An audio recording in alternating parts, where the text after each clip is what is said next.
दोस्तों, कई बार डेमोक्रेसी ऐसा लगता है कि कहीं मैंने पढ़ा था कि ऐसी की तैसी डेमोक्रेसी। तो कई बार ऐसा लगता है कि क्या डेमोक्रेसी का कोई भी व्यक्ति या कोई भी समाज उसका फ़ायदा उठा सकता है क्या? ये आपको देखने को मिलेगा और ये दे आज के संदर्भ में अगर इस पे विवेचना किया जाए, इसका चर्चा किया जाए, इसका एनालिसिस किया जाए, तो कई चीज़ें आपके सामने धीरे-धीरे क्लियर हो जाएँगी। अब कहीं भी आप समाज में किसी भी व्यक्ति की आप महिमा मंडन तब करते हैं जो समाज के लिए और देश के लिए कुछ किया हो। लेकिन आप जब किसी समाज के किसी ऐसे व्यक्ति या ऐसे लोगों की महिमा मंडन केवल वोट की राजनीति की वजह से करने लगे और उसके इर्द गिर्द आजू बाजू में इस तरह का माहौल क्रिएट करने लगे और या बनाने लगे जो आपको लगे कि कहीं ना कहीं ये शब्द जो है ये वोट की राजनीति चल रही है।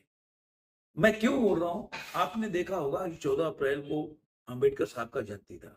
मतलब उस दिन जन्म हुआ था उनका। मैंने जब मैं बिहार में पढ़ता था, जब मैं यूपी में पढ़ाई करने गया, मैं आज तक मैं अंबेडकर साहब को केवल महाराष्ट्र में देखा मनाते हुए। लेकिन एक तरह से देखा जाए तो भारत में पूरी तरह से एक माहौल बनाया जा रहा है अंबेडकर साहब की जयंती को लेकर। अब इसमें मैं नहीं कहता कि कोई बुराई है, लेकिन जब आप किसी भी व्यक्ति का अगर विवेचना करते हैं, उसके बारे में जानते हैं कि भाई हम एक तरह से राष्ट्र में प्रधानमंत्री से लेकर सरकार भी अगर महिमा मंडन करती है, तो उसकी विवेचना करना लाज़मी है। उसको किसी कसौटी पे तौलना चाहिए नहीं। आँख मूंद के तो नहीं मानते हैं। हम जब किसी चीज़ की यहाँ अगर इस देश में कुछ लोगों को आज़ादी है कि प्रभु श्री राम की विवेचना कर सके, भगवान कृष्ण की विवेचना कर सके, महादेव की कृष्णा विवेचना कर सके, तो क्या ऐसे लोगों को क्या विवेचना से परे मानते हैं? एक टाइम में सुप्रीम कोर्ट के जजों के लिए यही एक व्यवस्था बनाई गई थी कि उनके बारे में आप कोई कमेंट नहीं कर सकते, कोई व्याख्या नहीं कर सकते या अपना ओपिनियन नहीं दे सकते। फिर बात वहीं आके रुक जाती है, वो फ्रीडम एक्सप्रेशन कैसा? आपको क्या देश में हर व्यक्ति के लिए अलग-अलग फ्रीडम एक्सप्रेशन बनाना पड़ेगा? किसी के लिए तो आज़ादी है बोलने के लिए, किसी के लिए आज़ादी नहीं है। ऐसा किसी देश में लोकतंत्र के लिए सबसे खतरनाक होता है। क्यों? और इसीलिए मैंने आपको शुरुआत में बोला कि क्या ऐसी की तैसी कुछ लोग बोलते हैं कि डेमोक्रेसी उसका वजह ही है। क्या इससे बेटर क्या राजतंत्र था? उसका वजह ये है कि आपने देखा होगा कि कई बार क्या होता है कि हमारा अगर आप अपने रिलीजन को अगर उनके जो प्रतीक हैं या लोग हों चाहे छोटे कोई भी करते हैं तो उसको आप किसी तरह से माना जाता है कि भाई वो अपने मतलब उनका विश्वास है, उनका फेथ है। लेकिन जब वही एक और रिलीजन ऐसा करता है, चाहे वो अपने प्रतीकों को लेकर अगर वो या पूजा पद्धति को लेकर आगे आता है, बोलता है, समाज के पटल पे बोलता है, तो सांप्रदायिक हो जाता है, वो फासिस्ट हो जाता है। ऐसे ही आप देखेंगे कि आपको देखने को मिलेगा कुछ लोग जाति के नाम पे अगर कोई अगड़ा व्यक्ति अगर अपनी जाति की व्याख्या करे, आपने कुछ दिन पहले देखा हुआ था कि किसी बैंक में किसी बंदी ने बोला जी मैं ठाकुर हूँ। उसको लेकर काफ़ी लोगों ने इस बात को और एक ट्रोल आर्मी चल गई सोशल मीडिया पे कि उसने ठाकुर क्यों बोला। लेकिन वहीं पे अगर कोई दूसरी ओबीसी समाज से आता हो या दलित समाज से आता हो, वो अगर अपनी बात को बोले और अपनी जाति सूचक बातों को जनता के सामने बोले, तो उसको बोलते हैं ये समाज की ताकत है। तो एक ही शब्द समाज के लिए ताकतवर कैसे हो जाता है और दूसरा वही उसी संबंधित में अगर पैरेलल देखें तो वही शब्द अगर दूसरा जाति सूचक शब्द हो तो वो समाज के लिए घृणा का स्रोत क्यों हो जाता है, वो जहर घोलने का काम कैसे करता है, ये समझ के परे की बात है। क्यों? अब आप देखिए इस देश में अगर आप प्रभु श्री राम के बारे में बहुत ही विवेचना देखा होगा, लोग मनुस्मृति भी कई लोग आके पब्लिक प्लेटफॉर्म पर पढ़ा देते हैं, सब कुछ कर देते हैं। प्रभु श्री राम के बारे में रामचरितमानस को जलाने वाले लोग भी मिल जाएंगे, समाजवादी पार्टी के लीडर भी मिल जाएंगे और बीजेपी में भी ऐसे कई लोग हैं जो पहले से तक जो प्रभु श्री राम के बारे में तरह तरह के बयान दे चुके हैं। लेकिन क्या यही जरूरत वो क्या दलित समाज से जुड़े लोग के बारे में कर सकते हैं क्या?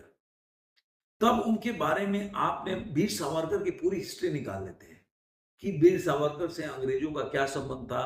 पूरे दुनिया की जितनी किताब अगर लिखी हो वीर सावरकर के बारे में, तो एक-एक पेज को आप अध्ययन करके एक-एक चीज़ निकालते हैं। लेकिन क्या यही चीज़ आपने ज्योतिबा फुले और अंबेडकर साहब के लिए किया क्या? जब आप मानते हैं कि देश में शिक्षा सबसे बड़ी ज़रूरी है, तो शिक्षा का एक ये भी ध्येय है कि कोई भी चीज़ को अगर आप पढ़ के आगे नहीं मानते हैं, जहाँ पे लिखा हो, पुस्तकें हो, बिना सुने किसी का सुन के ना माने और बिना सुने या समझे आप इस पे विश्वास न करें, आप पढ़ें और उसके बाद इस पे अपनी टिप्पणी करें, तो फिर यही बात आती है कि आपको क्या कभी इतना पढ़ाई किया है कि अम्बेडकर साहब की पूरी लाइफ स्टाइल को, उनकी जीवनी की, उनकी जीवन यात्रा को हर तराजू पे कस करके, तौल करके और आप उसका महिमा मंडन करते हैं। मैं ये क्यों बात बोल रहा हूँ? प्रधानमंत्री मोदी का या तो प्रभु श्री राम को मानते हैं या नहीं मानते। क्यों? कि अगर आप प्रभु श्री राम को मानते हैं तो फिर अम्बेडकर साहब को नहीं मानना चाहिए, और अगर आप अम्बेडकर साहब को मानते हैं तो प्रभु श्री राम को नहीं मानना चाहिए। क्योंकि जो अम्बेडकर साहब का जो स्पीच है, जो बातें हैं, जो पब्लिक डोमेन में आती है, जो देखने को मिलता है, कई प्लेटफॉर्म पे लोग डालते हैं, सोशल मीडिया पे कई लोग डालते हैं जिन्होंने पुस्तकें पढ़ी हैं, उनकी जो विवेचना बिल्कुल, जो हिंदू धर्म ग्रंथ है उसके बारे में बिल्कुल डिफरेंट है। उन्होंने प्रभु श्री राम से लेकर सीता जी और सबके बारे में अलग-अलग तरह के बयान दिए हैं। शायद वो जो प्रधानमंत्री मोदी हैं, उनके विचारों से मेल ना खाता हो। फिर उनको समाज का प्रेरक या राष्ट्र ऋषि जो राजनीति राजनाथ सिंह बनाने पे तुले हैं, तो वो कैसे मान सकते? या तो आप राम मंदिर जाना चाहिए या नहीं जाना चाहिए। अगर आप इतने ही प्रेरणा स्रोत अगर अम्बेडकर साहब को मानते हो, फिर तो आपको राम मंदिर जाना ही नहीं चाहिए। क्योंकि वो तो समाज, मतलब वो तो इसको इजाज़त नहीं देते, वो मानते नहीं थे इन चीज़ों को। एक और सवाल है, जो मैं ऐसे लोगों की बात करता हूँ, जो लोग अम्बेडकर साहब का ऐसे-ऐसे हम मीम बनाते हैं, फ़ोटोग्राफ्स बना के और प्रभु श्री राम के सामने फाइट दिखाते हैं और उसमें उनको हराते दिखाते हैं। उनसे सवाल है कि प्रभु श्री राम भी इक्ष्वाकु वंश के किंग थे, वो उन्हीं राजा थे, और महात्मा बुद्ध जो कि जिस धर्म को अपनाया बाद में अम्बेडकर साहब, वो भी इक्ष्वाकु वंश के थे। अब जितने लोग जो पढ़ते नहीं होंगे, जिनका आईक्यू लेवल मतलब बिल्कुल वीक होगा, तो वही मनु के खानदान से, जो राम जी के खानदान से आते हैं, उन्हीं की महिमा मंडन करना और राम जी के जो है उनके लिए अपशब्द बोलना, ये किस तरह का मतलब डबल स्टैंडर्ड का है। या तो आपके पास इन चीजों की जानकारी नहीं है कि दोनों लोग एक ही वंश के, एक ही कुल से आते हैं, और इसलिए जब आप एक कुल के व्यक्ति के बारे में बोलते हो तो सोच के करो कि महात्मा बुद्ध या बौद्ध धर्म किसने चलाया था।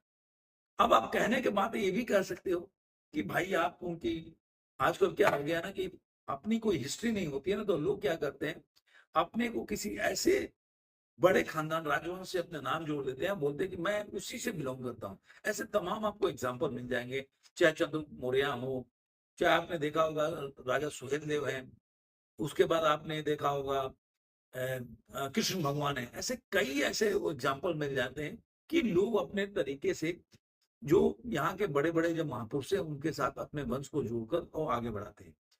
तो क्या जब आप ऐसे करते हो, तो आप ये सोच के चलते हो कि आप जिस जिस चीज़ को मानते हो और जिस चीज़ के लिए आप इतना आंदोलन कर रहे हो, सड़कें जाम कर देते हो या जो भी करते हो, तो इसका क्या मतलब है कि आप उससे प्रभावित नहीं होते हो?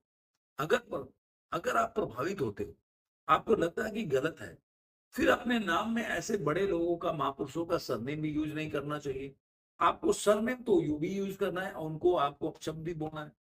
तो कहने का मतलब है कि इसी अप्रैल महीने में और बड़े-बड़े लोगों के जन्म हुए, जैसे कि 12 अप्रैल को आपने जो राणा सांगा थे, उनका जन्म हुआ था।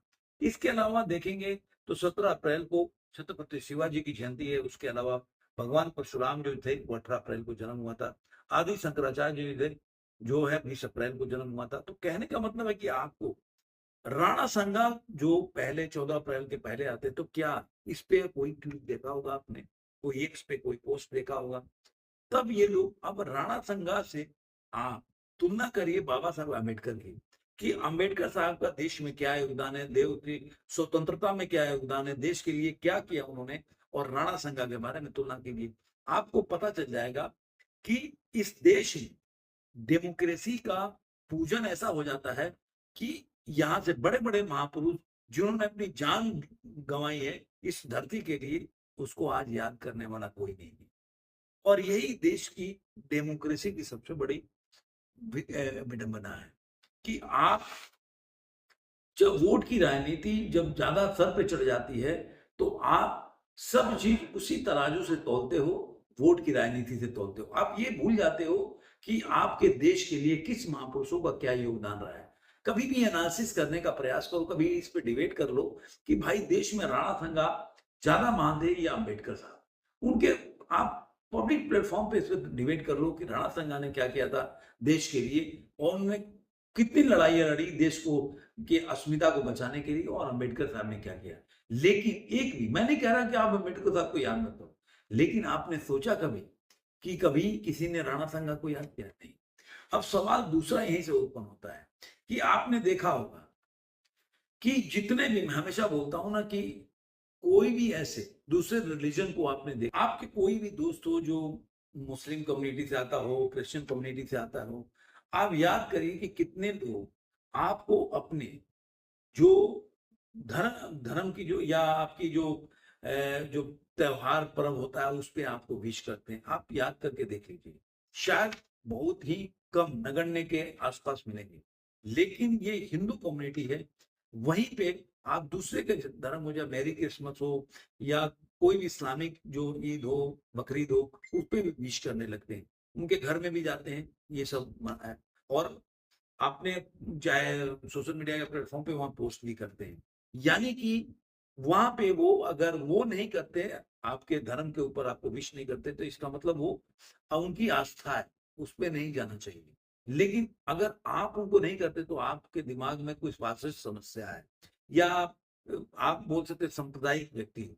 अगर आप बोलोगे कि मैं नहीं कर सकता, तो आपको लोग नहीं, ऐसे ही आप जान जाएंगे, तो आपको, आप जाइए आरक्षण का मुद्दा उठा लीजिए या इस तरह के मुद्दे उठा, आपको इतने कितने स्वर्ण समाज के लोग मिल जाएंगे कि जहां पे जो आपको मिल जाएगा कि जो जो चाहे अंबेडकर साहब हो, चाहे ज्योतिबा फूले हो, या ऐसे तमाम जो काशीराम हो, तमाम जो है ये आरक्षण के मुद्दे पे वो प्रखर रूप से उस समाज के साथ खड़े मिलते हैं।